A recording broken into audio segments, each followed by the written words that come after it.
Hi అండి, welcome to ముతహార్ media. ఈరోజైతే మనం తిరుపతిలోని ఎంతో ప్రసిద్ధి చెందిన మన అమ్మవారి టెంపుల్ ఒకటి ఉందండి, శ్రీ కట్టపుట్టాలమ్మ దేవస్థానం.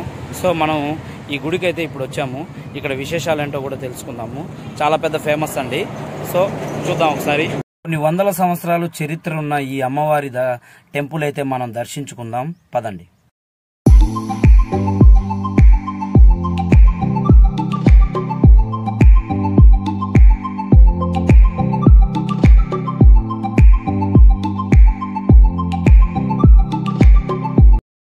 సో గుళ్ళోకి అయితే వెళ్దాం ఒకసారి.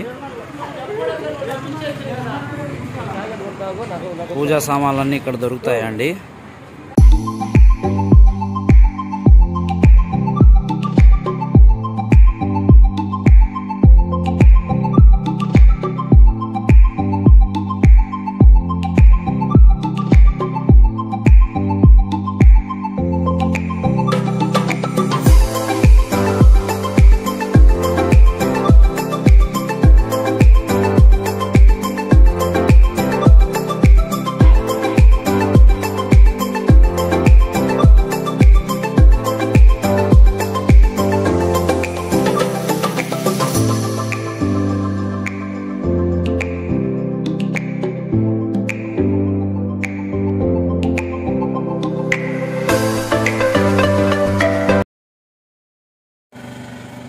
ఎక్కడా లేని విధంగా రైలు పట్టాలు కింద గృహలో దర్శనమిస్తున్న అమ్మవారు.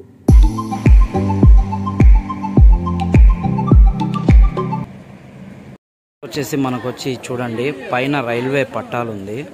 సో పట్టాలు కిందే అమ్మవారి గుడి, లోపల గృహ మాదిరిగా ఉంటుందండి. చాలా బాగుంటుంది. ఎవరు వచ్చినా సరే మిస్ అవ్వకుండా చూస్తూనే ఉండండి. మీకు ప్రత్యేకంగా ఈ మట్టి గురించి ఎందుకు చూపిస్తున్నానంటే, ఇన్నిసార్లు అమ్మవారి ఎదురుగా అయితే ఈ పుట్ట అయితే కనిపిస్తుందండి. సో ఈ పుట్ట లోపల వచ్చేసి 120 దున్నపోతులు బలిచ్చారంట. సో 120 దున్నపోతులు రేపు సంవత్సరానికి ఇక్కడ ఎముకలు కూడా ఉండవు, అన్నీ బలి ఇవ్వడం, లోపలే వేయడం. సో దీనికి వచ్చేసి కలెక్టర్తో సహా మనకు ఆర్డర్ తీసుకొని ఉన్నారు మన దేవస్థానం వాళ్ళు. మీరు ఎవరైనా సరే ఇటువైపు వస్తే మాత్రం కంపల్సరీగా ఈ దేవస్థానాన్ని అయితే మిస్ అవ్వకుండా చూస్తూనే ఉండండి. ప్రతి టెంపుల్లో మనకి జాతరలు అయితే జరుగుతూ ఉంటాయండి. కానీ ఎక్కడ జాతరలు జరిగినా బలివ్వడం అనేది మనకి సహజం.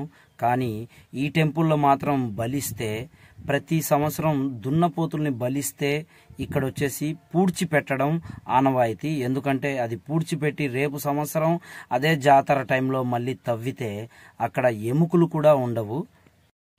ఈ గుడి మనకి రేణిగుంట నుంచి కరకాంబాడి వెళ్లే దారండి. బాగా నోట్ చేసుకోండి. రేణిగుంట నుంచి కరకాంబాడి వెళ్లే రూట్లో ఈ గుడి అండి.